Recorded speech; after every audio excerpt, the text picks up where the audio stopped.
Let me ask you something honest. How many times have you told yourself that this year would be different? That you'd finally start saving properly?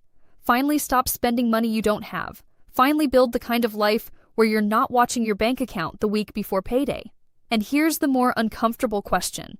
How many times have you actually followed through? Most people don't have an information problem when it comes to money. You already know you should spend less than you earn. You already know compound interest works. You already know that debt is expensive and savings are important. You've heard it. You've probably nodded along to it. And yet nothing changes. That gap between what you know and what you actually do is where financial freedom goes to die. And today, I want to show you exactly why that gap exists and how to close it for good. The first thing nobody tells you is this. Before any strategy, any spreadsheet, any investment plan, you have to actually believe this is possible for you. Not for other people. Not in theory. For you, specifically, in your actual situation with your actual income. And I know that sounds simple, but it's not. Most people chase financial freedom while secretly believing it's a pipe dream. They start a budget assuming they'll quit it. They begin saving assuming they'll raid the account in 2 months. That hidden belief, this doesn't work for people like me, will sabotage every single move you make before you even realize it's happening. So how do you build that belief when you don't have it? You consume stories, not about billionaires, not about tech founders who got lucky with the right startup at the right time. You look for the teachers, the nurses, the mid-level managers who made it happen on normal salaries within 7 to 10 years. These people exist. There are thousands of them. When you immerse yourself in enough of those stories, something genuinely shifts in your brain. What once seemed impossible starts feeling like a pattern you could follow. But belief alone isn't enough to carry you through the hard moments. You also need a reason. A specific, emotionally real reason that means something when you're tired and frustrated, and the easy choice is right there in front of you. For some people, it's time.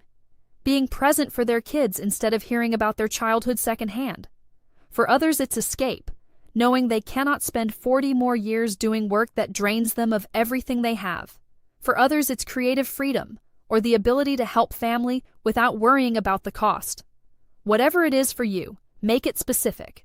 Write it down somewhere you'll actually see it. Not because that has magical properties, but because motivation will disappear, and when it does, you'll need something concrete to come back to. Now let's talk about the actual math, because most people are aiming at the completely wrong number. The traditional approach says you need to save 25 times your annual expenses before you can stop working. If you spend $80,000 a year, that's $2 million. For someone on a normal income, that number can feel so large it becomes paralyzing. 20, 30 years of grinding toward a finish line that keeps moving. But here's what changed everything for me. Full retirement is probably not what you actually want. Research shows that driven, ambitious people who retire completely often become depressed within months. The same energy that built the discipline to save is the energy that needs something to work on. Purpose is not optional for most people. So if complete retirement isn't the real goal, the math changes dramatically. Instead of 25 times your expenses, ask a much simpler question. How much does it cost to keep you alive each month? Not your current lifestyle with all its upgrades and extras. Your actual baseline, housing, food, transportation, insurance, the genuine essentials.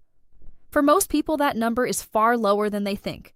Maybe $3,000 a month, maybe $4,000. The moment you know that number, financial freedom transforms from an abstract fantasy into a concrete engineering problem. Not, how do I save $2 million?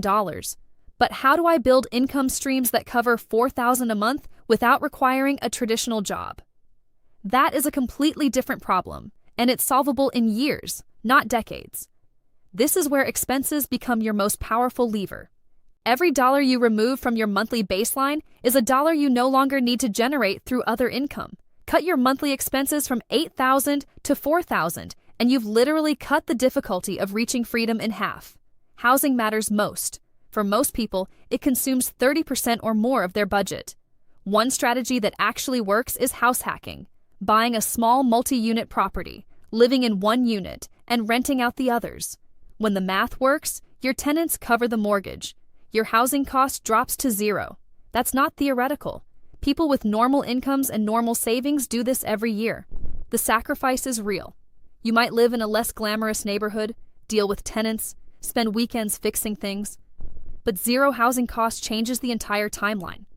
Transportation comes next. The average car payment in 2026 is over $700 a month.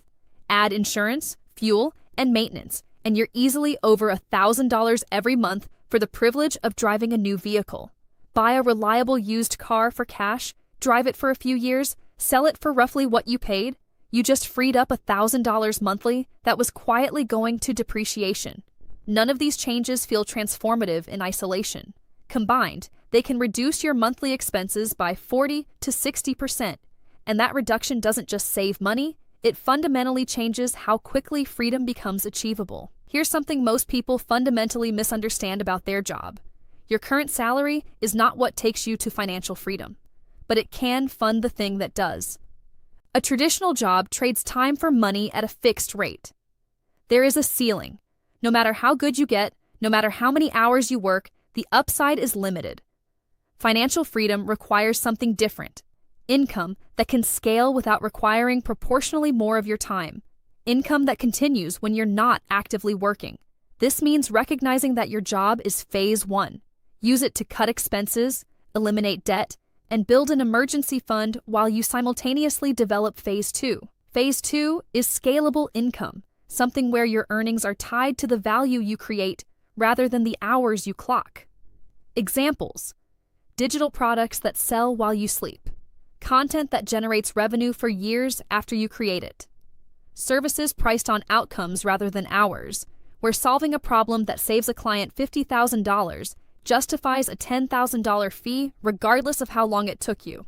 The math on scalable income is completely different from hourly work.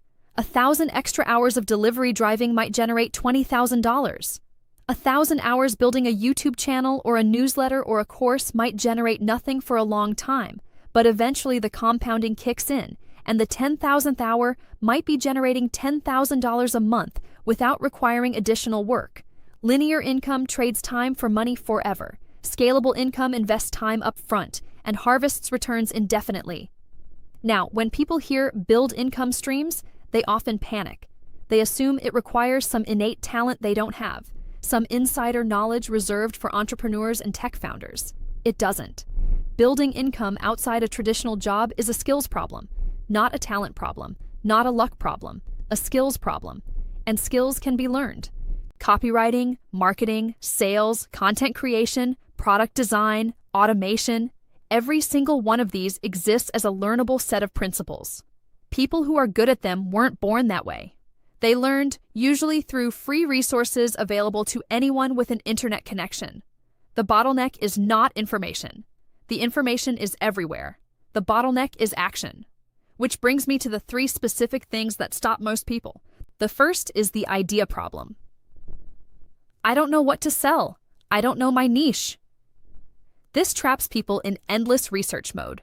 They explore every option, find each one slightly imperfect, and never start anything. The truth is, there is no perfect idea. The idea you start with is almost never the one that ultimately works. But you have to start something to discover what does. Almost any niche can work if you execute it well enough for long enough. The paralysis around finding the right idea is just fear of starting dressed up as strategic thinking. The second is the sales problem. Even if I had something to sell, I don't know how to find customers. There are really only 3 ways to get customers: create content that attracts them, pay for ads that reach them, or do outreach one-on-one. Every business uses some combination of these 3. Most small online businesses lean on content because it's free, builds trust over time, and compounds.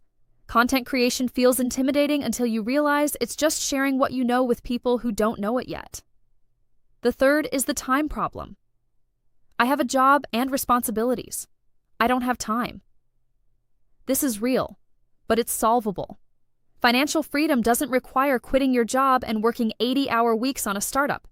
It requires consistently carving out focused time, even just an hour a day, over a long enough period. Most people have more discretionary time than they realize once you actually account for how it's being spent. So how do you approach the timeline? There are 2 honest paths. Some people front-load the pain. They compress several years of extreme sacrifice into a short, intense period. Cheapest possible housing, used cars, no eating out, building income streams every night and weekend. This approach can reach financial freedom in 3 to 5 years even on modest incomes. But it's not for everyone. Family obligations, health realities, and personality all factor in. The alternative is a slower path, a bit more comfort now, freedom arriving in 7 to 10 years instead of 3 to 5. Both paths work. What doesn't work is trying to have both simultaneously. Comfortable lifestyle now and rapid progress. The math simply doesn't allow it. Something has to give. Choose your path consciously. The front-loaded approach is harder in the moment, but shorter in total. The gradual approach extends the timeline, but is easier to sustain. Neither is wrong.